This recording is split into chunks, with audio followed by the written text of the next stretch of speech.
Hello दोस्तों, कैसे हैं आप सब लोग। सिविल सर्विसेज हब पर एक बार फिर से आपका स्वागत है। दोस्तों, आज के टू द पॉइंट सेक्शन में हम डिस्कशन करेंगे डिलिमिटेशन का, जिसे कि हिंदी में परिसीमन कहा जाता है। तो आइए शुरू करते हैं। दोस्तों, आपने अभी कुछ दिन पहले न्यूज़ में देखा होगा कि जो जम्मू एंड कश्मीर के जो लीडर्स थे, उन लीडर्स को प्रधानमंत्री ने वार्तालाप के लिए बुलाया था कि किस प्रकार जो आगे का JNK का डेवलपमेंट का रोड मैप होना चाहिए और किस प्रकार जो पॉलिटिकल अनस्टेबिलिटी वहाँ पर बनी हुई है, उस अनस्टेबिलिटी को ख़त्म कर कर वहाँ पर इलेक्शन करवाए जाएं और गवर्नमेंट स्थापित करके जो डेवलपमेंट है उसे आगे बढ़ाया जाए।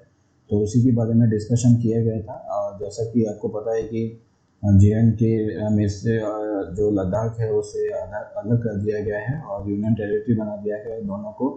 ऐसे में जो JNK में कुछ जो एरिया है वो अभी इंक्लूड किया है, जिसका परिसीमन होना अभी बाकी है। तो उसी को लेकर जो परिसीमन का एक नया कमीशन अभी गठन किया गया है और इस कमीशन में JNK के साथ में जो नॉर्थ के कुछ स्टेट्स हैं उसमें परिसीमन का काम किया जाएगा। बेसिकली जो परिसीमन एक कमीशन बनाया जाता है जिसमें कि कुछ मेंबर होते हैं। इस कमीशन के द्वारा परिसीमन का काम किया जाता है। परिसीमन के काम में बेसिकली जो असेंबली होती हैं और पार्लियामेंट एरिया होता है, उस पार्लियामेंट एरिया में उनका बाउंड्री जो होती है उसे डिसाइड किया जाता है। उस बाउंड्री को डिसाइड करके एक पार्लियामेंट और असेंबली का पर्टिकुलर एरिया निर्धारित किया जाता है, उसे ही डिलिमिटेशन कहा जाता है। परिसीमन का प्रोसेस होता है जो कि मेनली पॉपुलेशन पर डिपेंड करता है। तो इसी आधार पर जो उस एरिया के जो लोग होते हैं वो उस असेंबली के लिए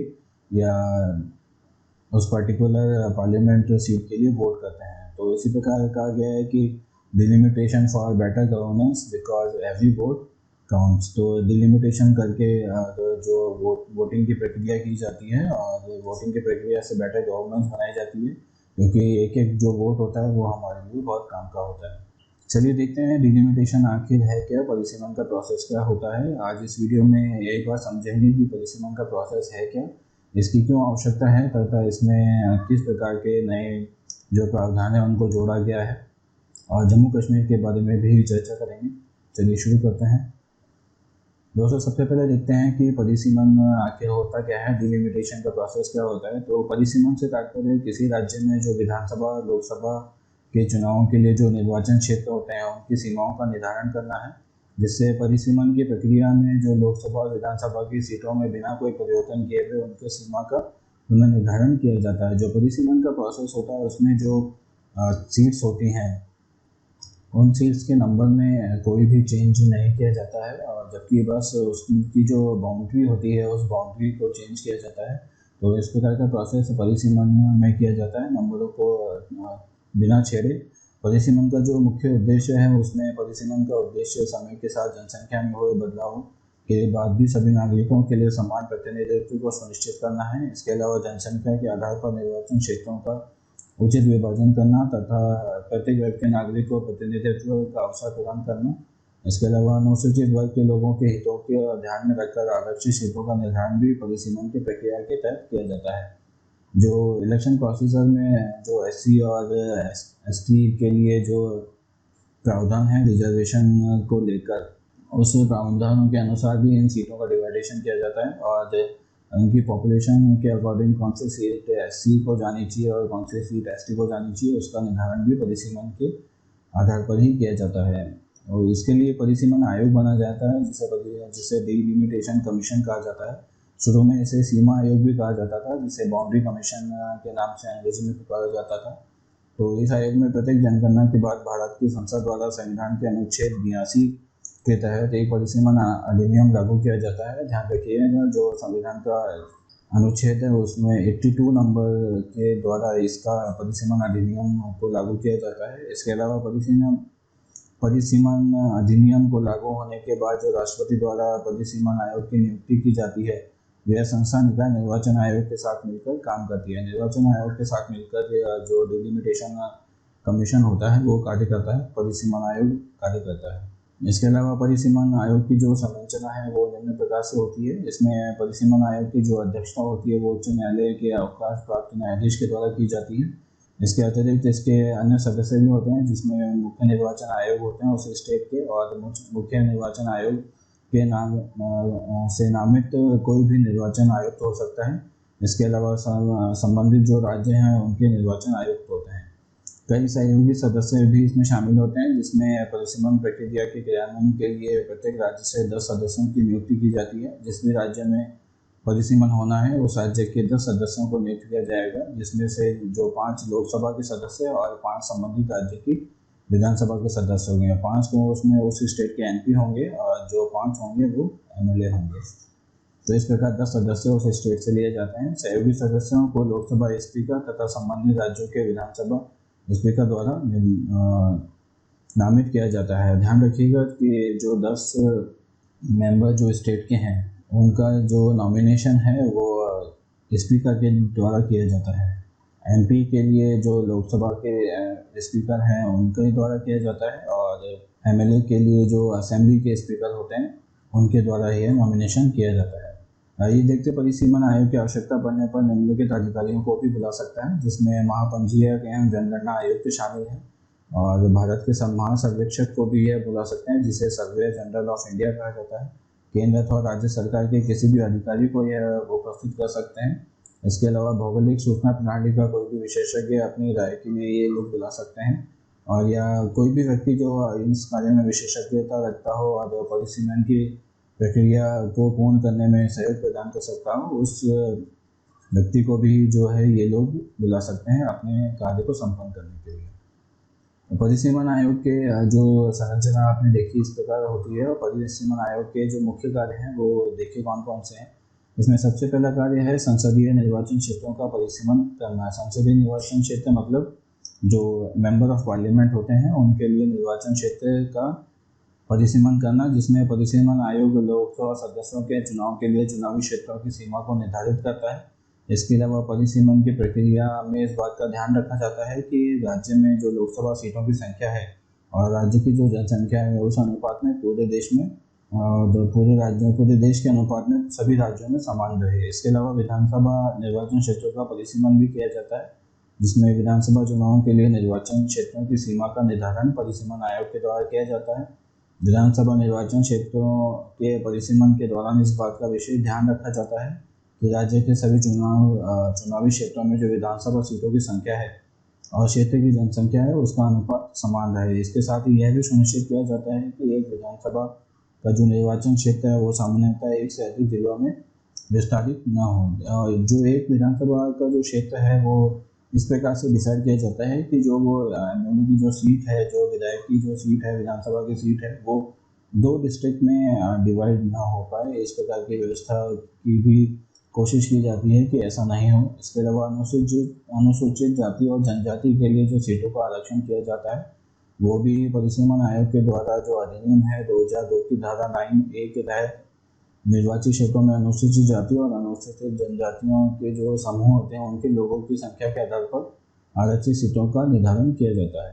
तो परिसीमन की जो प्रक्रिया होती है वो निम्न प्रकार से पूर्ण की जाती है। तो दोस्तों, परिसीमन की प्रक्रिया में जो निर्वाचन क्षेत्र होते हैं उनकी संख्या में कोई परिवर्तन नहीं होता है, जबकि जनसंख्या के आधार पर जो निर्वाचन क्षेत्र होते हैं उनकी भौगोलिक सीमाओं में ही परिवर्तन किया जाता है। दूसरा, परिसीमन प्रक्रिया के तहत जो अंतिम और नवीन जनगणना के आंकड़े होते हैं उन्हें आधार माना जाता है।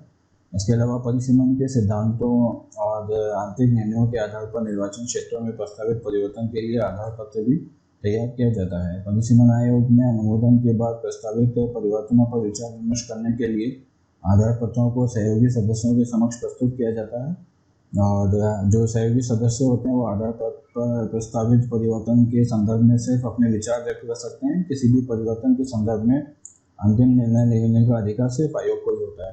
जो आयोग होता है वो परिसीमन के संबंध में अपनी जो फाइनल रिपोर्ट होती है उसे तैयार करके जो उनके एसोसिएट सदस्य होते हैं 10 उनके सामने प्रस्तुत करता है, और जो सदस्य होते हैं वो अपने विचार देते हैं कि इस प्रकार इसमें चेंजेस होना चाहिए या ये जो उन्होंने रिपोर्ट बनाई है वो एकदम ठीक है।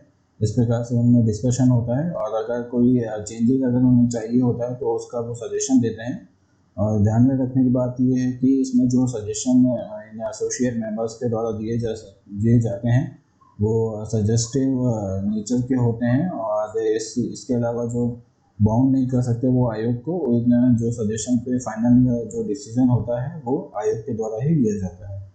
इसके अलावा आधार पत्र पर विचार विमर्श के पश्चात प्रारूप प्रस्तावों की सहयोगी सदस्यों की असहमतियाँ सहित भारत के राज्यपत्र और संबंधित राज्य के राजपत्र के साथ दो विशिष्ट समाचार पत्रों में इन्हें प्रकाशित कर दिया जाता है। इसके साथ ही प्रारूप प्रस्तावों के संदर्भ में जनता से अपनी आपत्तियां और सुझावों को भेजने का आग्रह भी किया जाता है। प्रारूप प्रस्तावों के संबंध में जनता की जो आपत्तियां और सुझाव मिलते हैं उन्हें निर्धारित तिथि पर जन सुनवाई का आयोजन किया जाता है। इसके अलावा जनता के मौखिक और लिखित सुझावों के आधार पर प्रस्तावों में अपेक्षित परिवर्तन के पश्चात परिसीमन के संदर्भ में अंतिम आदेश जारी कर दिया जाता है। तो इस प्रकार से जो परिसीमन की प्रक्रिया है वो परिसीमन आयोग के द्वारा पूर्ण की जाती है। इस कार्य को पूर्ण करने के लिए परिसीमन आयोग को कुछ शक्तियाँ भी प्रदान की जाती हैं, जो कि निम्न प्रकार से होती हैं। परिसीमन आयोग एक स्वतंत्र निकाय होता है। यह आयोग भारतीय संविधान के तहत प्रदत्त शक्तियों के माध्यम से देश में परिसीमन का कार्य करता है। इसके अलावा परिसीमन आयोग के आदेश जो राष्ट्रपति द्वारा निर्दिष्ट तिथियों से लागू होते हैं। आयोग के आदेशों को कानून की तरह जारी किया जाता है और इस आदेशों को किसी भी न्यायालय में चुनौती नहीं दी जा सकती है। तो ध्यान में रखिएगा, जो परिसीमन आयोग का जो आदेश होता है उसे किसी भी आयोग में चुनौती नहीं दी जा सकती है। इसके अलावा परिसीमन की प्रक्रिया पूरी हो जाने के बाद आयोग के आदेशों की प्रक्रिया लोकसभा और संबंधित विधानसभा के समक्ष रखी जाती है। लोकसभा अथवा विधानसभा को परिसीमन आयोग के आदेशों में किसी भी प्रकार के संशोधन की अनुमति नहीं होती है। इसका मतलब परिसीमन आयोग एक बार जो परिसीमन आयोग की रिपोर्ट प्रस्तुत करके उसे फाइनल रिपोर्ट प्रस्तुत कर देता है, उसके बाद उसमें कोई भी चेंज किया जाना किसी भी लेवल पर संभव नहीं है। तो इस प्रकार से जो परिसीमन आयोग को अपना कार्य पूर्ण करने के लिए कुछ शक्तियाँ प्रदान की गई हैं। आइए समझते हैं परिसीमन आयोग का जो इतिहास है वो कितना पुराना है। क्या सबसे पहले परिसीमन आयोग की स्थापना कब हुई और किस प्रकार इसका डेवलपमेंट हुआ। तो परिसीमन आयोग के इतिहास के बारे में अगर बात करें तो स्वतंत्रता के बाद से आज तक देश में 4 परिसीमन आयोगों का गठन किया जा चुका है, जिसमें सबसे पहला परिसीमन आयोग जो है वो अधिनियम के तहत 1952 में गठित किया गया था। और दूसरा अधिनियम जो गठित किया गया था वो 1962 में गठित किया गया था और वर्ष 1963 में इसके द्वारा कार्य किया गया था। तीसरा परिसीमन आयोग का गठन परिसीमन आयोग अधिनियम 1972 के तहत किया गया था और 1973 में इसने वर्क किया था। और चौथे परिसीमन जो आयोग का गठन है उसका 2002 में गठन किया गया था और 2002 में इसके द्वारा कार्य किया गया था।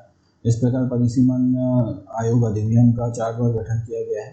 परिसीमन आयोग की जो प्रक्रिया है परिसीमन की, उसमें कई बार संशोधन भी किया गया है, जिसमें परिसीमन आयोग की प्रक्रिया के तहत जो निर्वाचन क्षेत्रों की सीमा निर्धारण का मुख्य आधार क्षेत्रों की जनसंख्या होती है, ऐसे में कम आबादी वाले जो क्षेत्र और राज्य होते हैं और अधिक आबादी की तुलना में समान प्रतिनिधित्व उन्हें नहीं मिल पाता है। इस प्रकार वर्ष 1976 में राज्यों की परिवार नियोजन योजना को ध्यान में रखते हुए केंद्र सरकार द्वारा परिसीमन के तहत सीटों की संख्या में परिवर्तन किए जाने पर वर्ष 2001 की जो जनगणना थी वह तब तक के लिए रोक लगा दी गई थी। वर्ष 1981 और वर्ष 1991 की जनगणना के बाद परिसीमन नहीं किया गया है। वर्ष 2002 में संविधान के 84वें संशोधन के साथ एक प्रतिबंध को वर्ष 2026 तक के लिए बढ़ा गया था। शुरू में जो ये प्रतिबंध था वो 2002 तक के लिए लगाया गया था, लेकिन 2002 के बाद में इसे 2026 तक बढ़ा दिया गया है। हो सकता है 2026 के बाद में भी इसे बढ़ा दिया जाए, लेकिन हाल फिलहाल जो सीटों में परिवर्तन होना है वो 2026 के बाद में हो सकता है।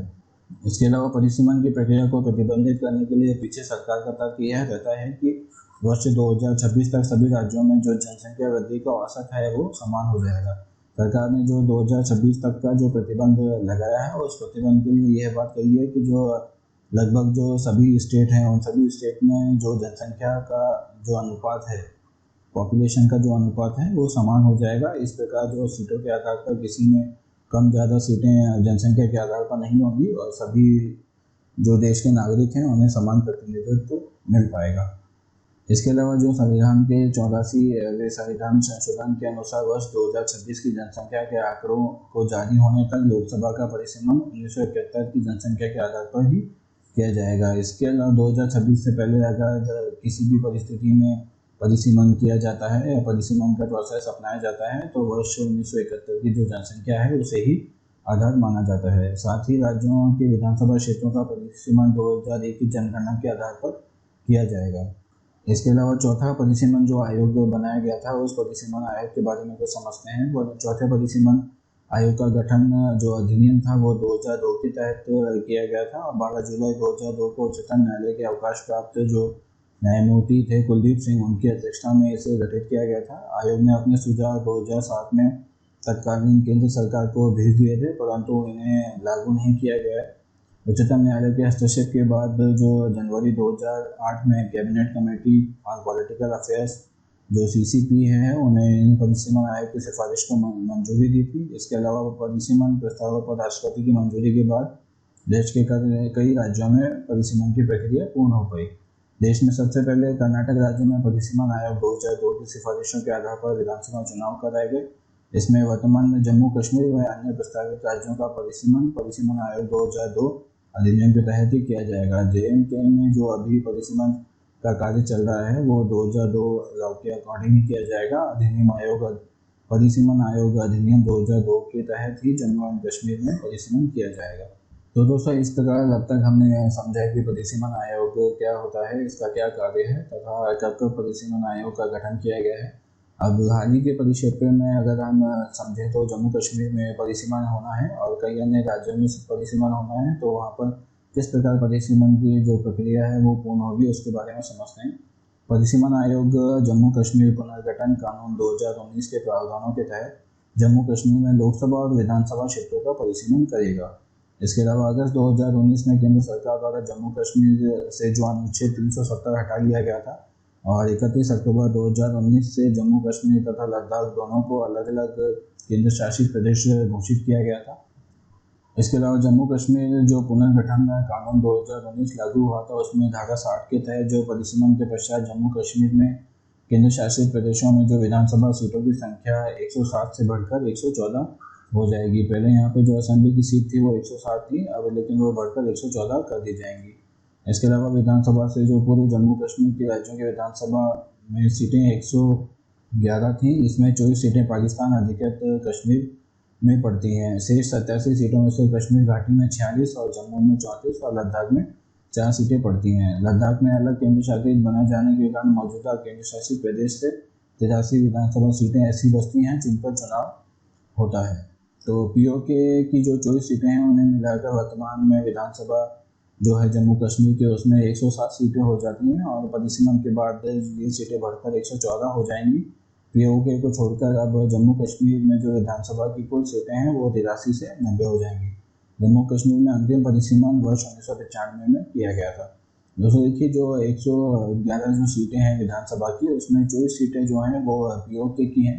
तो इस प्रकार अगर POK की सीटें अगर हटा दें तो उसमें 87 सीटें बचती हैं। इन 87 सीटों में 46 जो सीटें हैं वो कश्मीर घाटी की हैं, जम्मू में 34 सीटें हैं और लद्दाख में 4 सीटें हैं। इन लद्दाख की 4 सीटों को भी हटाना होगा और ऐसी स्थिति में जो है वो 83 सीटें विधानसभा की जम्मू कश्मीर में मौजूदा हालत में बचेंगी, जिसमें जो 24 सीटें POK की अगर हम मिला देते हैं तो इस स्थिति में 107 सीटें हो जाती हैं और 107 सीटें होने की स्थिति में परिसीमन के बाद बढ़कर ये 114 हो जाएंगी। ऐसा इस अधिनियम में बताया गया है। तो राज्य के पुनर्गठन के बाद जम्मू कश्मीर में लोकसभा की 5 सीटें हैं और लद्दाख की मात्र 1 सीट ही होगी। जो MP की सीट होगी जम्मू कश्मीर में वो 5 रहेंगी। तो इसके अलावा जम्मू कश्मीर के अलावा कई पूर्वोत्तर राज्यों में भी परिसीमन किया जाएगा, जिसमें देश में पिछली आखिरी वर्ष 2008 में परिसीमन आयोग 2002 के तहत निर्वाचन क्षेत्रों की सीमाओं का पुनर्निर्धारण किया गया था, परंतु असम, अरुणाचल प्रदेश, मणिपुर, नागालैंड में सामाजिक सौहार्द बिगड़ने के कारण वर्ष 2008 में परिसीमन नहीं किया गया, जिससे 28 फरवरी 2020 को केंद्र सरकार द्वारा असम, अरुणाचल प्रदेश, मणिपुर, नागालैंड में परिसीमन को स्थगित करने वाले अपने नोटिस को रद्द कर दिया था। 28 फरवरी को इसे रद्द कर दिया गया था, जिससे कि अब इन राज्यों में परिसीमन हो पाएगा। सरकार के आदेश के बाद अब इन राज्यों में परिसीमन आयोग अधिनियम 2002 के तहत परिसीमन की प्रक्रिया को पूर्ण किया जाएगा। तो समझते हैं कि जो वर्ष 2002 में परिसीमन आयोग का गठन है वो क्यों क्यों नहीं किया गया?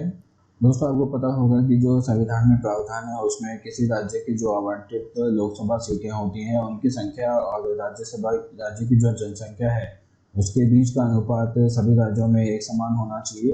किंतु इस प्रावधान का तात्पर्य यह भी निकलता है कि जनसंख्या नियंत्रण में बहुत कम रुचि रखने वाले राज्यों को संसद में अवांछित रूप से अधिकाधिक सीटें मिलती जाएंगी और परिवार नियोजन को बढ़ावा देने वाले जो दक्षिण राज्य हैं वह अपनी सीटें कम होने के कारण उन्हें कम प्रतिनिधित्व प्राप्त होगा लोकसभा में। इस प्रकार इन आशंकाओं को दूर करने के लिए वर्ष 1976 में इंदिरा गांधी द्वारा लाए गए आपातकाल के दौरान संविधान में संशोधन कर परिसीमन को 2001 तक के लिए स्थगित कर दिया गया था। इसके अलावा इस प्रतिबंध के बावजूद कुछ ऐसे अवसर भी आए जब किसी राज्य को आवंटित संसद और विधानसभा सीटों की संख्या पुनः परिवर्तित की गई। इसमें अरुणाचल प्रदेश और मिजोरम द्वारा 1986 में राज्य का दर्जा मिल जाने के बाद में उनमें परिसीमन का कार्य किया गया, जिसमें राष्ट्रीय राजधानी दिल्ली के लिए एक विधानसभा का निर्माण किया गया और उत्तराखंड जैसे नए राज्यों का निर्माण भी शामिल है।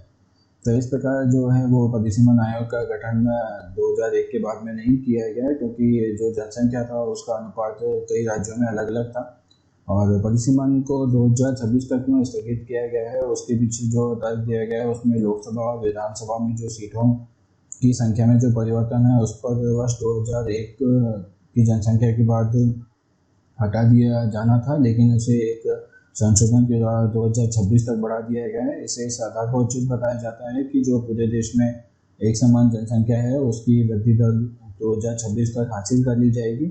इस प्रकार अंतिम परिसीमन जो अभ्यास से किया था वो जुलाई 2002 से शुरू होकर 31 मई 2008 को संपन्न हुआ था। वर्ष 2001 की जनसंख्या पर यह आधारित था और इसमें केवल पहले से मौजूद लोकसभा और विधानसभा सीटों की सीमाओं का पुनः समायोजित किया गया था और आरक्षित जो सीट थी उन्हें पुनः निर्धारित किया गया था।